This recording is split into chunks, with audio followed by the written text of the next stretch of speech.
Hello, everyone. Welcome back to the Aviation Podcast. I'm Ken, and today we're going to share with you some news articles, some stories that involve safety and safety management systems. Recently, the FAA has proposed some new rules for some of our fellow aviators, and not everybody was thrilled about the news. So let's go ahead and jump into it. We're going to start over here with NBAA, the National Business Aviation Association. Now, this news article came out not that long ago, April 11th, just a few days ago. Now, I'm going to read you a portion of this.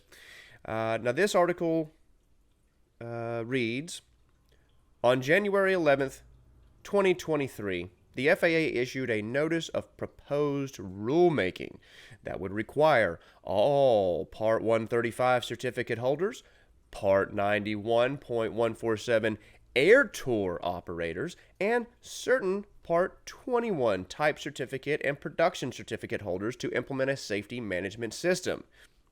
Now, the comment period for this NPRM was originally scheduled to close on March 13th of this year. Well, due to the significance of this proposed rule, the NBAA and other industry associations requested an extension of the comment period. The FAA granted this request, extending the SMS NPRM comment period until April 11th, the date a few days ago at this point, and the day of this article. Now, this article came out, and I would imagine not but a few minutes later, another article came out on the same day. It says here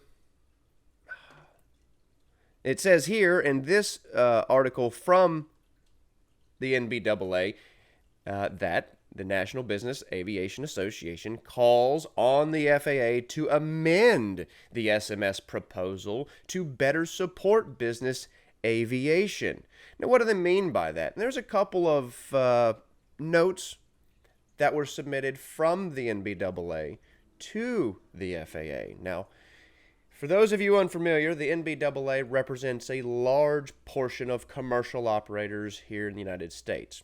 This organization, headed by President and CEO Ed Bolin, is one that typically is on the forefront of most of these regulations out there trying to help everybody so that we can all fly in the same airspace. Well, some of the notes, some of the feedback that the NBAA submitted to the FAA is followed. In comments about the FAA SMS NPRM filed to the federal docket, the association pointed out several specific concerns. Let's go over some of them. The lack of scalability and flexibility offered by the proposal. The inadequate timeline provided to ensure effective implementation of SMS requirements. The uncertainty over whether the FAA is sufficiently equipped to effectively approve and oversee thousands of new SMS programs. I could see that. And the proposal's failure to align with International Civil Aviation Organization, that's ICAO, you probably have heard that, ICAO standards, creating conflict for certain operators with activities in and outside of the United States. Now, of course, the NBAA is not going to submit these types of comments without submitting some fixes, some solutions to the problems. The NBAA provided a number of actionable recommendations to the FAA, including a development of a new proposal plan. Essentially, they said, hey, why don't you go back to the drawing board and start over? Use of less prescriptive and more performance-based language to allow for more scalability and flexibility for these commercial operators. The next on the list, a phased adoption timeline, similar to that allowed in Part 120 1 airlines during the original Part 5 implementation, and as well as the Part 139 airports subject to the SMS requirements. So just don't think that it's the airlines, or not the airlines, the commercial operators, because this is less to do with the airlines and more to do with Part 135, Part 91, 121, and it also, the new SMS guidance, there is literature for airports. And I know we just had a discussion in one of our previous videos on remote towers, and that some of these remote towers are being removed. And this is counter to what the airports and the aviators in those locations truly want. They talk about, hey, we want to have the stakeholders invested in this, but the stakeholders are the pilots, those that get to use the safety equipment. So unless you're asking the pilots, which are the true stakeholders, you may not be getting the full picture there. And lastly, they say that a utilization of the Aviation Rulemaking Committee following the conclusion of the public comment period to assist the FAA. So it doesn't look from this pilot's perspective, it does not appear that the NBAA was too pleased with the FAA's SMS implementation. Now, certainly there will be more news coming out on this, and we will try to bring you this information as often as we can. If there is any pilots, any other aviators out there, anybody in any of these Part 135, 121, 91, 147, any of you out there who have some experience with this, is this affecting you? Or is it about to affect you? Maybe it's going to affect somebody you know. Yes, you can't think that the airports are out of this. The airports are being drug into this as well.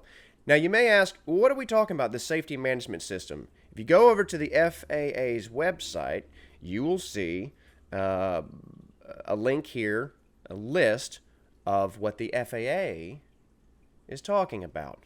And luckily for us, the FAA has chosen to supply us with YouTube videos on our best course of action, on best practices. There's a YouTube video that the FAA has put out, SMS for small operators. Let's look down here. What do we have? We have 1,100 views.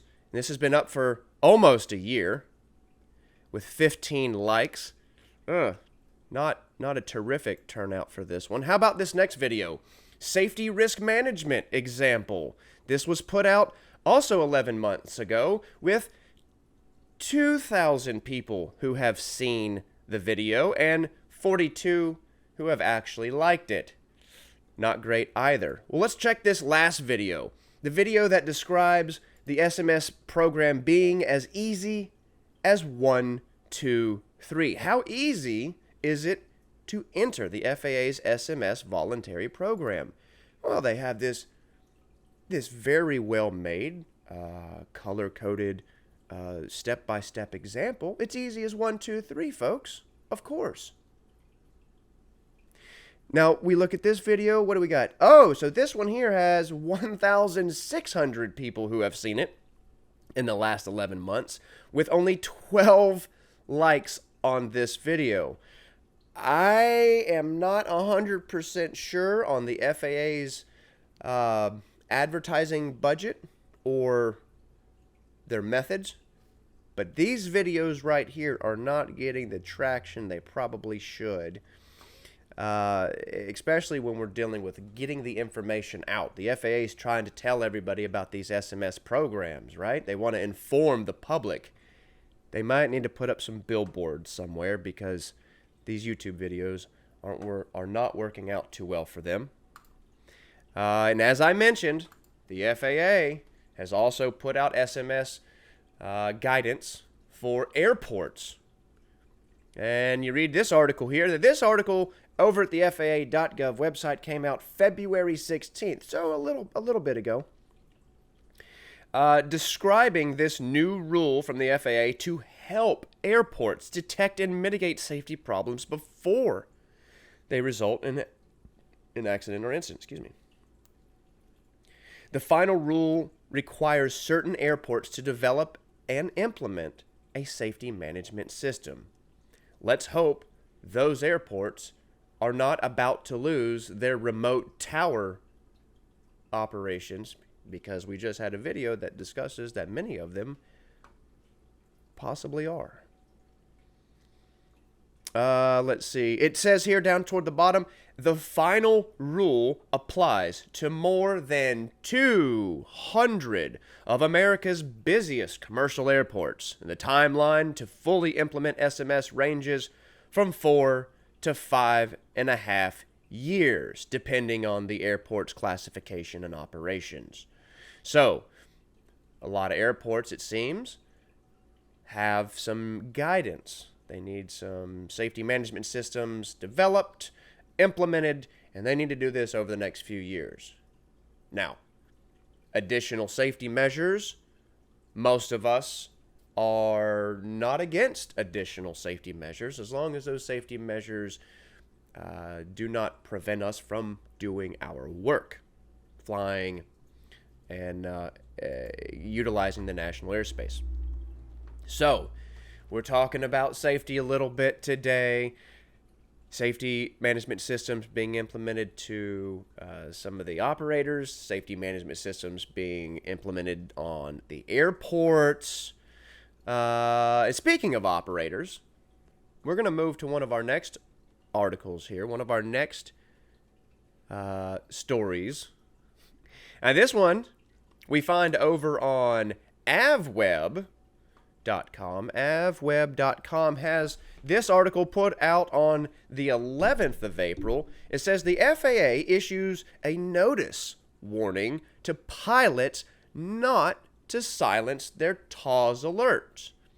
Now, this information came through, it reads here in the article, it says late last month, and the article was put out in April, so late last month, in March. The FAA released an information for operators notice warning against dangers of pilots inhibiting terrain avoidance and warning systems, the TAWS aerial alerts. Excuse me. And we'll turn that off. And so late last month, the FAA released an information for operators, what they call an info sheet, which is a notice warning against the dangers of pilots inhibiting terrain avoidance and warning systems, or TAWS, alerts.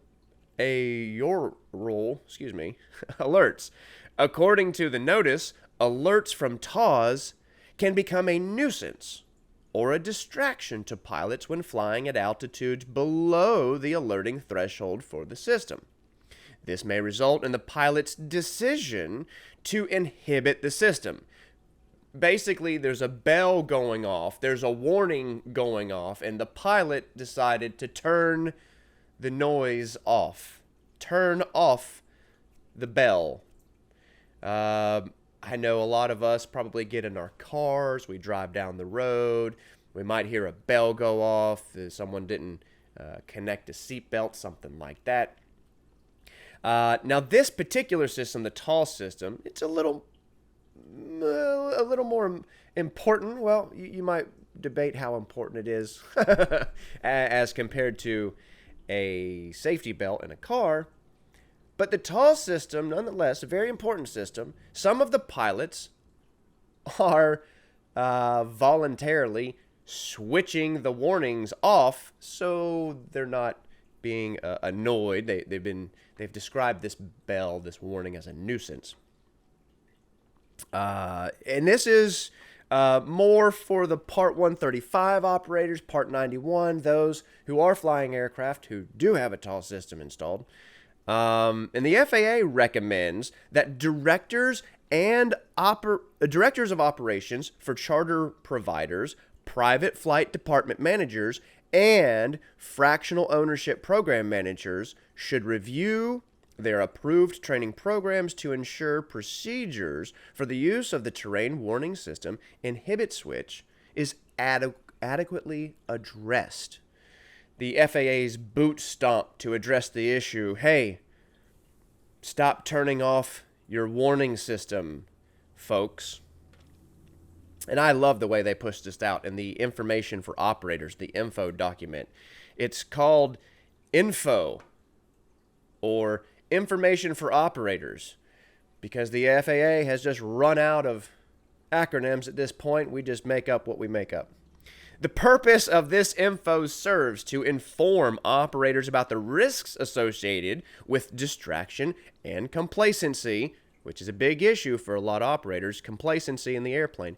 Complacency brought about by routine use of the TAWS terrain inhibit feature. Now, the highlighted portion here that I wanted to demonstrate or show, it is also intended to ensure operators understand the importance of having procedures and training for the use of the terrain inhibit oral warning switches associated with nuisance alerts.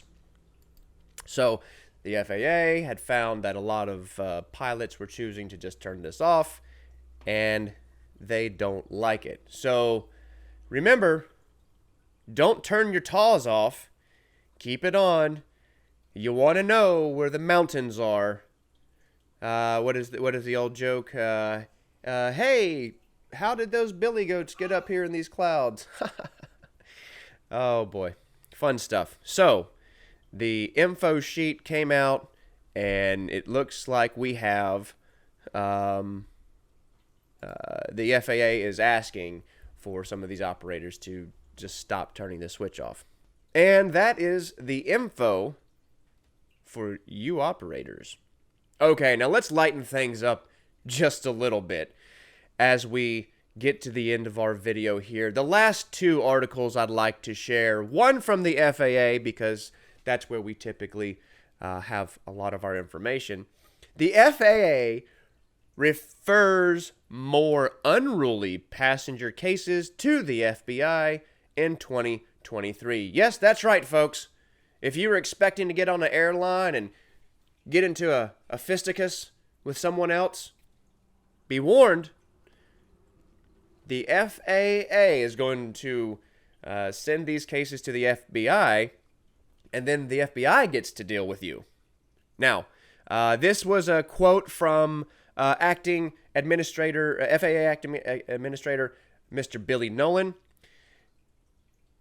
and he says, if you act out on a plane, you should just stay at home, because we will come after you with serious consequences, says Billy Nolan. And I apologize, I don't do a really good Billy Nolan impression. I'll work on that. He goes on to say, we have zero tolerance for unruly behavior. Well, I actually agree with him on this. I think there should be a bit of etiquette that we share on an airline. Look, folks, we all have to get into that flying metal tube. At the very least, we can be nice to one another while we're in the aircraft. And Mr. Billy Nolan agrees. If you look down here, some of the referrals, we have one as early as March 2023, where someone tried to open the aircraft door and use a makeshift weapon to assault a flight attendant. I can't make this up. It's right there in the in the reference. January 2023, we've seen some issues. December 2022, we've seen some issues. I mean, we have assaulted a female passenger, assaulted a flight attendant, passenger assaulted his wife, assault on another passenger, assault on another passenger, assault on another passenger, assault. Like, there's a lot of those. Threatened flight attendants. I mean, all kinds of wild things are happening on the plane. Apparently, people are doing more than reading their flight magazines and taking naps. And I don't know how they do it, because I get on an airline and I am out. But apparently everyone else is ready for a good airline Donnybrook, right? So, all right. That's a little bit. Toward the end of this article, by the way, something that I do want to point out. The FAA pursues legal enforcement action against any passengers who assault, threatens, intimidates, or interferes with airline crew members and can propose civil penalties up to $37,000 per violation. $37,000. I hope that somebody puts a sign on the side of the aircraft before you walk in, on the door maybe, that says all fights will be issued a $37,000 penalty. Who knows? Maybe that will keep people from fighting on a plane. Let's hope so. All right, now we'll go on to our last article. One article that really touches me in a very unique way. Over here at General Aviation News, and this article came out on April 12th. The FAA approves use of off-the-shelf parts for older certified aircraft. Oh, yes. What a fantastic step forward. Now, a lot of you may ask, well, Ken, we're not flying those old planes anymore. Well, they are. There's a lot of folks flying these older planes. Have you gone to try to buy a brand new Cessna recently? They're a bit pricey. So some folks may want to fly an older model Cessna or Piper or some other aircraft. Maybe a Cub. So this article reads, it says, the FAA has unveiled a new program for the use of off-the-shelf parts in type certificated aircraft. The new Vintage Aircraft Replacement and Modification article, which they call VARMA program, is the next big step in keeping vintage aircraft flying, according to the officials at the EAA. Fantastic. I hope that we can push this as far and wide as we can. I know for myself, years ago, we would always have trouble replacing parts on a Cessna 152 because it's a Cessna 152. And so, if we had the option of replacing some of those parts with off-the-shelf parts, our maintenance might have gone a little smoother. Our time on the ground, our time down, would have been less. And the overall cost of operating the aircraft would have been less. It was a pretty big headache. In fact, for a lot of aviators, it's still a big headache to find the exact bolt that you need to replace in your aircraft, even though the same bolt might be at Home Depot. That's not the case. That bolt needs to be FAA approved, so we want to make sure we get the $80 bolt and not the $8 bolt, as it typically is. Oh, there's a good-looking plane right here. It says here in the article, this is great news for those of us who own and fly vintage aircraft, says Jack Pelton, EAA's CEO and chairman of the board.